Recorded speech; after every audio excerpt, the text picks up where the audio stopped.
सक्षमता पास शिक्षकों की काउंसलिंग फिर से शुरू हो गई है। 21 से लेकर 28 नवंबर तक की ये काउंसलिंग होगी।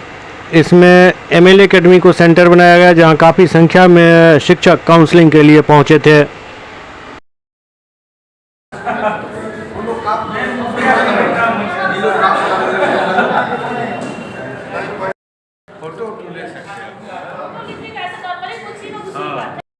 है कितने के लिए हम सर? हम कैसे कहेंगे? हम कैसे कहेंगे? पदाधिकारी कहेंगे ना, सर कहेंगे ना। पुष्टि हमको ये बाइक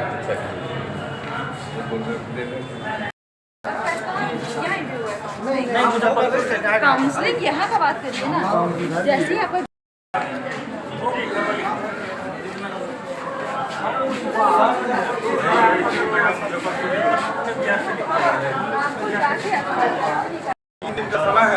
चेक लिस्ट मिला आपको? जमा कैसे होता है?